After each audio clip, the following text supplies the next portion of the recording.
Happy birthday. Thank Birthday you. yesterday. Yes. So tell us, how did you spend your birthday naman yesterday? Did you watch Broadway or what did you do? I went around, I had a food trip. I looked on Google Maps on all the places nearby that I wanted to go. So I had a big breakfast, lunch, and dinner.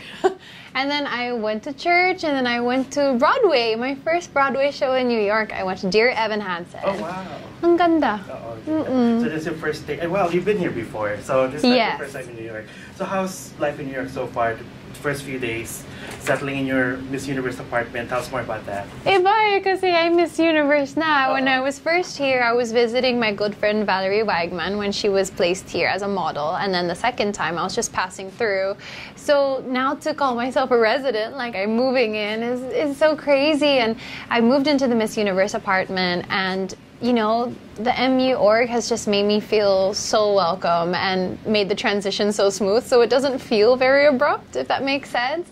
And the apartment's beautiful. I can look out my kitchen and see Central Park, and I think it feels like a movie. Sobrang ganda talaga. And roomies ka? Your roomies ba with Miss Meron akong housemate, si Miss USA, but she's not here yet. She will arrive, I think, next week.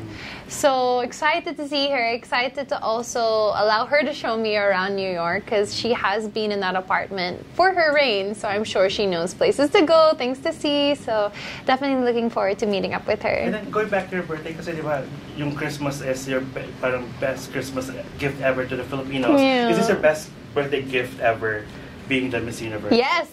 For sure, I would never forget. And it's my 25th birthday, so quarter of a century. So it's quite a milestone for me. And I really look back on 2018 feeling so fulfilled. I really am proud of where I am. And I know that every time I look back on my 25th birthday, this will feel ultra special for me. And today's your first day of work. Yes. Officially, you were at Officially as Miss Universe, yes. yes. You were with Ride Secrets or like that. So how was that experience so far? It's amazing. Very efficient here in New York. Able to get from A to B very fast. And all the interviewers have been very warm. Everyone's been very welcoming, telling me where to visit in New York. And yeah, it's just amazing. It's starting to really sink in now that I am Miss Universe, because over Christmas and New Year, I had a very quiet celebration with my parents in the Philippines. So I kind of forgot that I was Miss Universe. But now being with all the media and saying over and over, "Hi, I'm Catriona, I'm Miss Universe 2018, parang nagsisink in na siya.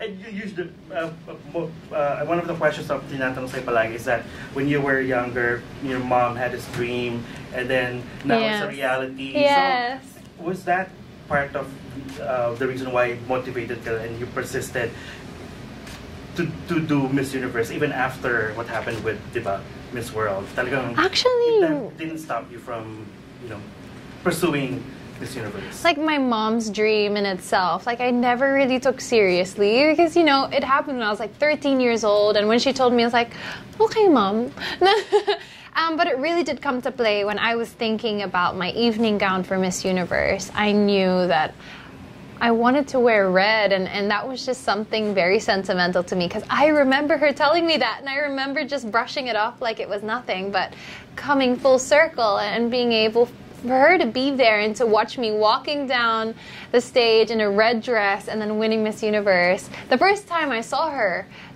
well, I want to say evening because it felt like evening, but it wasn't. It was like the morning in Thailand. She was telling me, I dreamed this, honey, I dreamed this. And grabe yung feeling na parang to see it all come full circle. It was just amazing. And syempre, diba, what are your plans when it comes to your advocacy? So, sa mga children, what are your anong gagawin mo in terms of your advocacy while Miss Universe? I definitely want to lend my voice to other causes, but always I'll be so passionate about education. I hope that I could lend my voice to different organizations that work with children, especially in impoverished areas, because I do have that experience. I know what the challenges are like, especially in the Philippines. So I will continue working with Young Focus, definitely. And I would love to also continue working on a platform for AIDS and HIV, like I have been in Philippines for Love Yourself Philippines. So those are two causes that are really close to my heart, but definitely as Miss Universe, to give them a wider platform and to also lend my voice to other causes, because there are so many people that could use the help wherever they are in the world, and I hope that I can be a part of that. And I think there was a time na parang, syempre, Diba?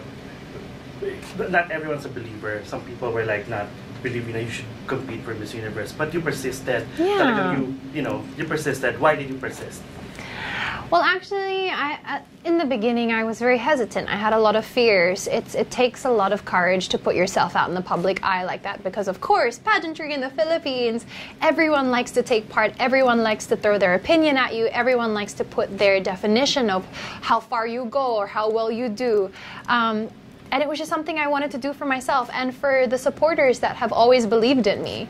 Because ever since there have been people that have said, Kat, please represent the Philippines again, please try again. And it made me pose the question of, what if? What if I had joined Binibining Pilipinas? What if I had won Miss Universe Philippines? And I didn't want to live my life with regrets.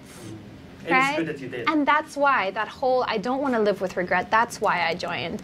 And to see, even from day one of applications, the support that I received, has made me feel like I've never been alone on this journey. I've always felt like I wasn't just doing it for myself, but for all those people behind me. And going on to Wear Philippines, I felt that Philippines was behind me. And now, as Miss Universe, I know that I have support systems in every country around the world. So that feeling makes me feel incredibly fulfilled in what I'm doing. And speaking of journey, how would you describe your journey so far until this point? It just would be, the word fulfilling. Why? Because I've always anchored myself in my advocacy and my charity work.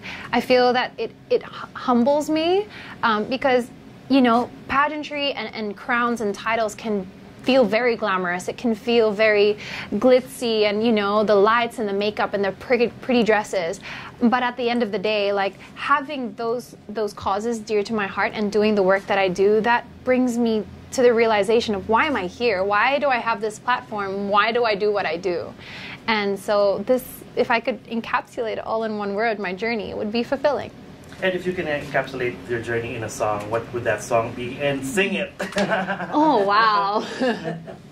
Well, actually going into applications, The Greatest Showman had just come out, and I know that this has become an anthem for so many people, but This Is Me was incredibly poignant for me at that moment because I was scared to join again. I really was. I was scared to foray into that journey, as is, like, whenever anyone pursues a dream, there is that fear, there is that hesitancy of, am I doing the right thing? Should I be here? Is this my time? Is this what I'm supposed to do? So the message of This Is Me is like, this is everything that I am. This is what I believe in. This is my dream. I'm going to go after it no matter what anyone says.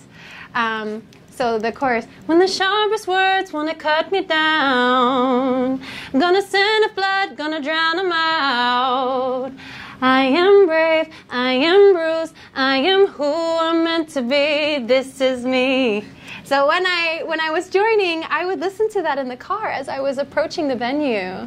And just throughout, that was just an anthem for me.